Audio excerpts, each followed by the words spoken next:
going on, everybody? It's your boy Real back with another review, man. Yo, it is Teller Tuesday, and guess what? It's actually coming to you on a Tuesday. Now, if you hear a goddamn cricket in the background, that's because there's a goddamn cricket in my house in the background. He I don't know how he fucking got in, but his little fucking legs are doing this, a dance of fire and ice, and making this annoying fucking sound. So I'm going to apologize to you in advance. I'm going to attempt to speak over this fuck ass cricket, but he's like lodged somewhere I can't get him. So it's very infuriating right now. I just want to. But anyway, yes, I am on time. I am caught up, and here you are with your review. Okay, it's a little late. I know you're used to the morning reviews, but at this point, I think you'll take it how you're gonna get it. Right? Am I right? Cool. Now, this episode is basically picking up where we left off last episode. The aftermath. Right? Gemma went through a lot at the end, and here it is. Now, there's several things about Gemma that I want to touch on. A, the people that she has come to have to lean on is it's hugely ironic. She constantly shit on Tara, tried to separate her from Jax, tried to put Wendy in between them, right? And then manipulated her to believe she cared about Tara when she didn't. She had her own agendas, and when the shit hits the fan and it's bigger than her and she needs somebody, she has to lean on Tara. And then Unser, right? She constantly has talked down to Unser for several episodes. Now, it may be their relationship, how those two just communicate, because you don't get no feeling that she dislikes Unser or she thinks he's less than. You don't feel that, but her words and how she speak to him come off like that, like she's bigger than the two of them. And unfortunately, what happened to her is one of those humbling moments that come to you in your life where it's like you shouldn't be talking shit to the janitor. You should treat everybody you meet, no matter what station they may be at in life, with some kind of goddamn respect, because you never know when you need them. And this is Gemma all the way, right? And she's dealing with that, having to come to these two. Now she has made a decision to not tell what happened to her, because she knows that if she tells Clay, and especially if she tells Jax, that all shit is going to hit the fan. They're going to murder everything that's not a son until they get answers. And that's exactly what the people want. They want mayhem and murder and charming, because what does mayhem and murder bring? Feds. And who are the feds gonna believe? These nice white socialists, or these tattooed up leather vest wearing biker club, right? So that's the setup. And somehow, through all this trauma that she's went through, she has managed to work that out in her brain and restrain herself from telling anybody outside of she Tara and them know what happened to her, but don't know why, don't know how, nor are they, because it's such a sensitive subject, nor are they going to pry into it any deeper than that. So, what I find crazy is, not crazy, but it's a certain strength in Gemma. At the same time, we've never seen her be so vulnerable. We've never seen her be so afraid and not wanting to be touched. Like you saw when Clay met her in the hospital, she was like, "Oh, I'm sorry, I'm just jumpy," because what the fuck? Nobody should be. I don't want no man's hands on me, right? At this, and I think we could all understand, but she's still keeping that smile up. Unser made up a great story, even crashed her caddy to sell it. I might have been a little extreme, but in the heat of the moment, when you gotta come up with answers, this is what you get. It's this, or I don't know what the fuck. Say you got mugged, because even if she got mugged and not raped, there's still gonna be some shit behind that. Cause who the fucking Charmin would would even consider jumping Gemma? So they would blame it on a Mayan or a Niner, and we see how the blame game works in this. So I guess the best option was crash up her nice ass caddy and say you got in a car accident. I mean, it is what it is. So Unser was quick to it with that one, but she's playing along. Okay, she's playing along. She's keeping a smile on the face. So the same time, like I said, we see Gemma be so vulnerable. She exudes the same strength we used to, which is crazy. Which is crazy. And like, how do you, how are you able to pull off these two things? I tell you what. I tell you what, Real ain't. Real is not built like a Gemma. Oh no. If what happened to Gemma happened to me, oh, oh yeah, I'm telling somebody. Okay, yeah, I don't get. Yes, yes, this happened, and I need everybody dead. I don't know. I saw a tattoo. Motherfuckers got to go. That's all I can tell you. Motherfuckers got to go. And then I'm finding out that what happened to me happened because of the club. Not even some shit that I did. Not only will I need y'all to murder everybody, but I'm also going to need you to stay far the fuck away from me once you're done. Because I think I'm going to hang up my cut. Yep, I am no longer friends, associated, or partnered with the Sons of Anarchy, Sam Crow chapter, LLC, whatever the fuck you want to call them, bicycle enthusiasts. No, thank you. The day that what happened to Gemma happens to me, you hang up the cut after that. You're not gonna get a strong trooper out of the rail. No, not gonna happen. I can tell you that much. No, fuck no. What? No, no, not a thing. And also, outside of Gemma, we have issues. I mean, the same ones. So they get a call. Alvarez calls up Clay saying, "Yo, we need guns because the Niners just took out one of our guys." And Clay is curious, like, how do you know it was a Niner? Well, because he's holding up 9 fingers on his dead body. And I said touche when I heard that. I saw the dead body. I counted the fingers. 1, 2, 3, 4, 5, 6, 7, 8, 9. I'm like, okay. Clay knows this is a Jax move. Jax is now pulling a Clay. He's taking things into his own hands, and he's letting Clay see how it feels to make your own decisions. And like I said, Clay is only going to let this shit happen for so long because Jax is holding that trump card over him and he is using it to his full extent. Now, I think Jax knows that there's a limit to how many times he could pull the old "I know what you did to Donna" like leverage move. It's only it can only be used so much before motherfuckers say fuck it, tell Opie, and then what? Let's do it. Let's do it, cause you running off doing this, I'll deal with my own consequences, and we'll see how you like it. So that moment will come, but until then, Jax is gonna keep pushing and pushing until he reaches the brink with Clay. Now, also, so they got because they just decided to team back up with the Niners after last episode. So now they didn't started a whole new fight with the Miners, which I kind of agree with Jax though. Why wouldn't you mask it as a Niners hit?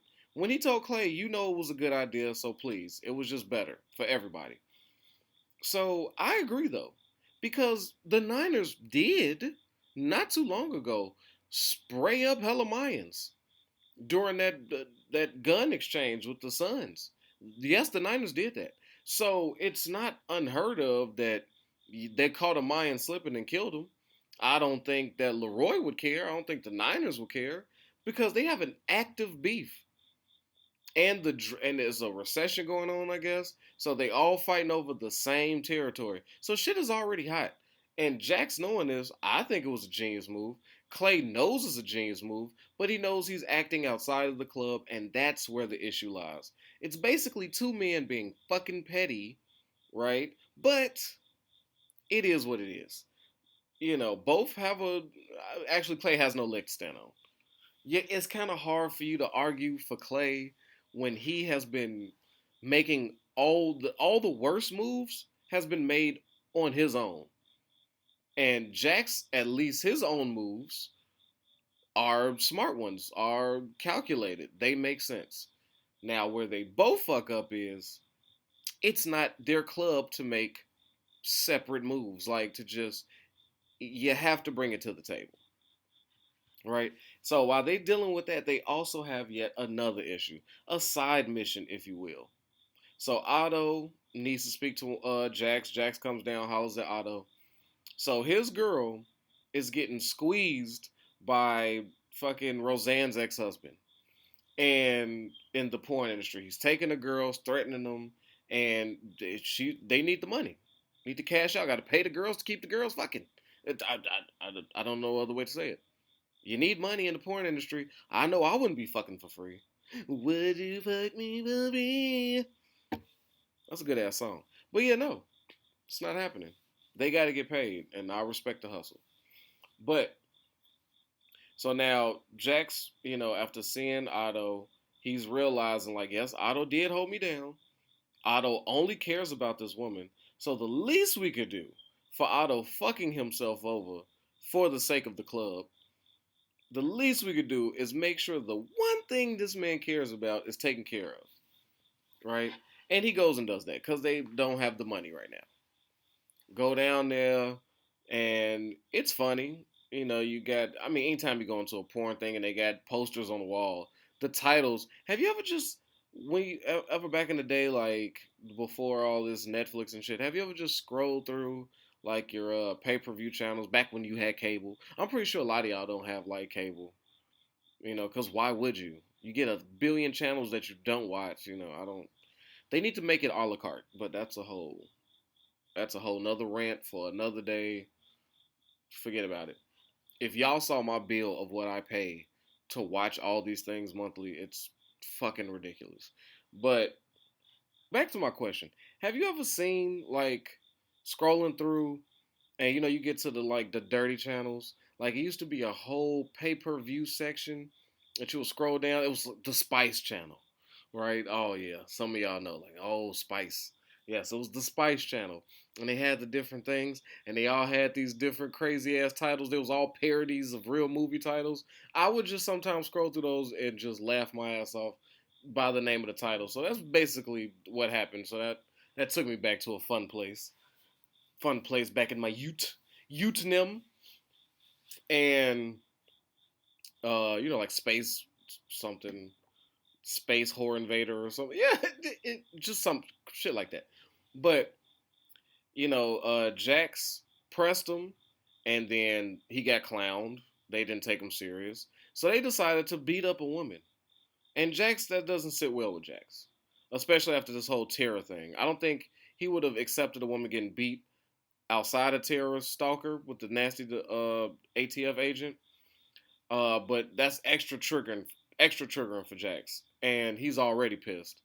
Which when he unleashed on her when she was like, "No, Jax, don't go." He was like, "Shut the fuck up!" And shit. I said, "Damn, Jax is he's on one.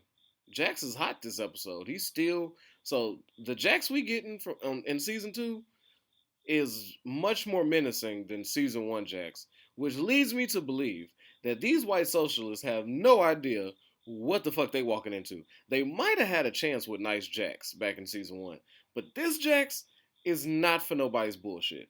He ain't fucking with Clay's bullshit. Opie is on one. We're gonna get into that. But yeah, they chose a wrong time to come to Charmin and do what they did to his mother. I can tell you that much. It ain't about to be pretty. But he goes back there, handles their ass, say, "Hey, it's time to go play some baseball." And they was lighting motherfuckers up with that baseball bat. Like I was watching that, I said, "Oh my god, I've never been hit by a baseball bat. Thank God." And hopefully I can continue another 30 plus years without getting hit by a goddamn baseball bat. What they was in there doing looked like Cal Ripken in that motherfucker. They look like, goddamn it, Frank Thomas and roided up McGuire and Sosa. Right back when before he swallowed a fifth of bleach, bathed in the shit. Like they was teeing off on their ass. I said, "Oh, this is exciting." So we got to see the boys get busy. You know, but it felt like it was a side mission just to fill in some spots. You felt that because I mean the main of the episode would have been really focused on Gemma, and it's only so much you could do again with the Niners and the Mayans. It almost seems too repetitive. Are you getting that? Like, it's a good episode, and you have the major storylines, but I do find this constant Mayans and Niners. Okay, I'm pro Niners now. I'm pro Mayans now. Fuck both of them, but no, we still got to sell guns. So let's bring the Niners back, and we're blaming this side for this shit and this one for that one. And I'm like, what? So it is almost refreshing that a new enemy has entered the chat. Like a new enemy has picked up controller too and is starting to play because the Niners and Mayans are getting fucking played out. Like, am I the only one feeling that? And am I the only one thinking this is the worst leadership? Like, Alvarez in Mayans I guess the years have made him smarter because this Alvarez that we're seeing is fucking dumb. Why would you call Clay for anything? Yo, the Niners is trying to make a move. We need guns. Didn't you try this before with Clay? How did that work out? I'm not understanding. And then didn't you try like? And I don't know. I don't know. I don't. I have no idea. It's baffling to me that these motherfuckers still do business with Clay and the Sons of Anarchy. Like, it must be desperate out there in Oakland. You live in Oakland. How is Charming your number one gun supplier? You live in Oakland, California. There's got to be guns every other. I don't know. I don't know, but it becomes too much. And when you see that, it just then it becomes unbelievable, and I'm fucking over it. But whatever. So we see Henry rolling around. Oh my God, that's a lot of Rollins and Rollins. But he's out here doing reconnaissance. So we see that these motherfuckers are tactical. They don't move off emotion. They are gathering intel like real ass agents and looking for weaknesses in the chains to expose. You know, I know when he seen that black nanny, he was hot. Like, get your goddamn black fingers off that baby's white alabaster skin. Like, you could just see him just burning up. You know what I'm saying? And he was extra salty that he saw Gemma sit. No, that he saw Clay just enjoying being a grandfather. He's like, there's no way Gemma told him. This motherfucker's too happy. So when he goes back and reports, they are finding out that holy shit, maybe these people aren't the idiots we think they are. Which they are the idiots they think they are. It's just that Gemma is the one that they chose to, you know, they chose the wrong one. They chose the smartest one to attack, thinking it would trigger something. So that was their wrong gamble. Because, had they did that to maybe a Tig or I'd say a Bobby, somebody close like that, they 100% is telling Clay. Like they would just tell Clay and then be like, "Look, don't tell nobody else though. I don't want nobody knowing what the fuck happened to me." But and then that would have sparked off some shit. So they giving the right credit to the right person. Anybody but Gemma would have worked. Like anybody. You could have just closed your eyes, reached in the hat, pulled out a name, and as long as it didn't say Gemma, their plan would have been successful. So now they're trying something else. So now with the whole Alvarez versus Leroy Niners and Mayan shit going on, they go. Clay has finally chose his side. He is sticking with Leroy no matter what, and I guess Leroy is with it. And Tig called him Captain Black. That was fucking hilarious. And I think as I do Sons of Anarchy reviews, I think I too would like to gather Captain Black. I was like, they'll say anything. And you gotta, like I said, FX, especially back then, they couldn't get this shit off today if they wanted to. Like, in this culture, please. And it's just so mind blowing on this rewatch where I'm like, wow, this was regular.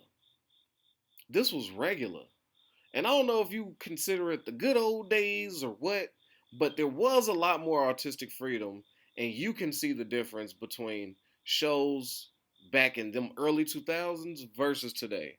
It's a whole lot of pussyfooting and tapping, some for the good. Don't get me wrong, some for the good, but you do miss those zings of reality in a lot of shows. A lot of shows just they insert things that seem very forced. You know what I'm saying? Or they omit words that they would typically say, or they have a character that's like ultra tough but PC guy, like the Raising Kanan. Like you have an Italian mafia dude, one is extra racist, and then the other dude is like, no, you need to chill with all that hate. You know, we're just out to kill her because that's the job. And it's like, what? There was no woke ass Italian mobster like in the 90s. Like, what are we doing? That's what I mean. You know what I'm saying? That's what I'm talking about. But um so now we're going through this again. So what they decide to do is tell the Mayans where the guns are gonna be. Now the Suns end up in a shootout. Now they are used to shootouts. Shootouts is nothing new. It's nothing really exciting because unless somebody get hit, Bobby end up did inadvertently getting hit on the fresh out of jail, still dealing with a hangover. So salute to Bobby, you know, because I'd still be in bed for sure. Like this will not be happening. Y'all holler at me 2 days from now. So they give a tip to the Mayans where the guns are gonna be, and now the Mayans see that Clay is on the side of the Niners. I think that's one of the bigger takeaways, and the Mayans were able to steal some guns, but I don't know if it's advantageous for the Mayans. Like that's what I'm saying. Like Alvarez should have took that information and instead of doing some one-off suicide mission to steal some guns and maybe pop a niner and a son or two, like how do you not look at least one step ahead? Okay, somebody drops this information to you, right? They say, now I'm putting you in Alvarez position. Like, get yourself in this situation. Somebody calls you and say, yo, your boy that supplies guns to you is supplying them to your ops. That's why you ain't getting no guns. I'm going to tell you where the drop is, and you take it from there. First, when you don't inquire about that person, I think you would. I think you'd be like, yo, thanks for this, but who the fuck are you? And what are you getting out of this? Like, what do you want? Because the motive is important. How am I fitting on your chessboard? So that would give me pause to not just jump out the window and do something stupid. Second thing, maybe the more obvious thing. Okay, thanks. Now you've come to grips with it and you're like, I'm gonna make this move. But what's gonna happen after that? You get a few AKs here, so you win this little battle. But when you need more guns, when you need more ammunition, who you gonna run to? You clearly don't have nobody in Oakland because you keep running to Clay. So now you've just shot at the Suns and you've created a bond between the Niners, your sworn enemies, and what used to be your sworn enemies. You've now entered them into a 2v1. And one of them is the main gun supplier. That seems like an L, my guy. Like I'd be like, you know what? I'm gonna pass on that. Some things Alvarez should have took that information, just went, okay, can't trust Clay. That's cool.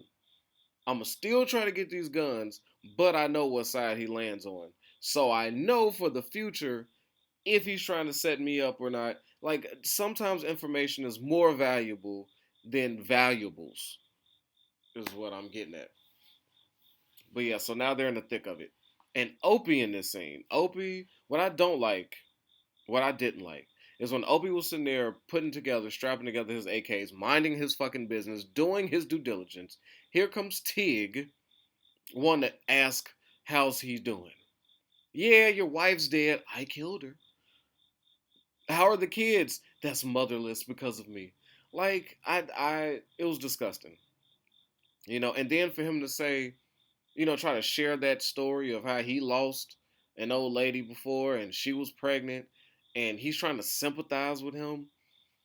And Opie is like interested, like, oh, please tell me more, because he's looking. It's so disgusting and so fucking nasty the way Opie looked at Tig with this hope in his eye when Tig said, yes, I too experienced this.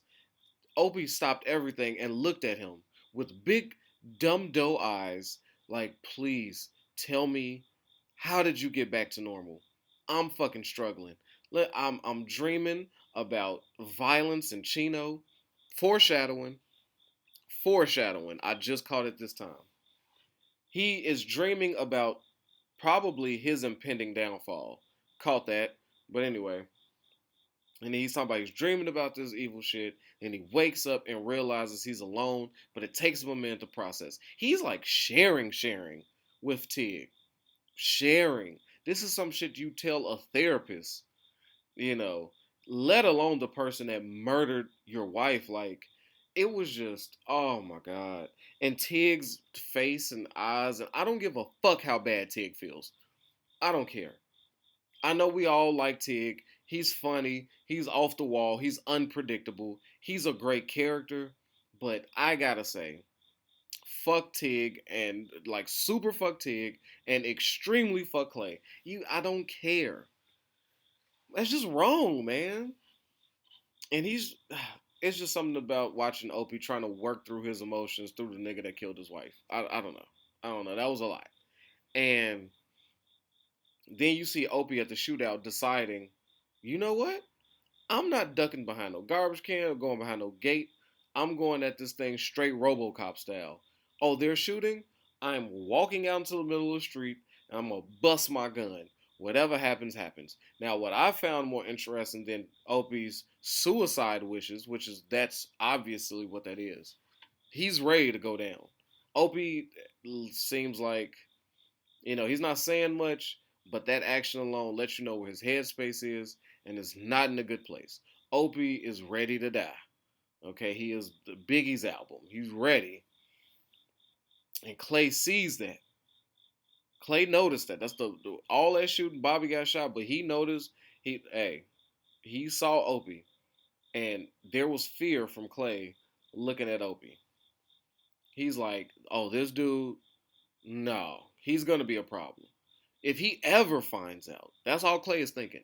Damn, if this motherfucker finds out the truth, I'm fucked. So I think what that is going to do is allow Jax to get a few more things off. Because if Jax does decide, if Clay decides to call his bluff, and Jax says, fuck it, I'm pushing all the chips in, let's let them fall, I know which side I'd rather be on. And it's not on the other opposite end of Opie finding out the truth. So Clay's got his fucking hands tied, and he's got enemies he don't know about, and his wife is dealing with some severe trauma that he has no clue about. But this is on brand for Clay. Clay often has no fucking idea what's going on with the club. Now, what I will give him is he's an amazing businessman, and he can negotiate his ass off when there's something he wants. He can get certain things done. But outside of that, my man's is useless. He has no fucking idea about nothing. So, next episode, I don't know, but it's gearing up to be a good one. I'm anticipating more violence. But yeah, man, so I hope y'all enjoyed this review. And it's Tuesday, so you're welcome. Okay? I did it. All right, protect your health, yourself, your wealth, man. Your boy Rail is out of here. Peace. Yo, I know I don't need no introduction, but y'all know who it is, man. It's your boy Hollywood Rail, and I appreciate you for sliding through and watching these videos. But you know what I need from you? All right, if you ain't already, I need you to like this and subscribe this, man. We at 1,000 trying to get to 2, all right? Push it for your boy. Get them algorithms up. So when it come to that subscribe button,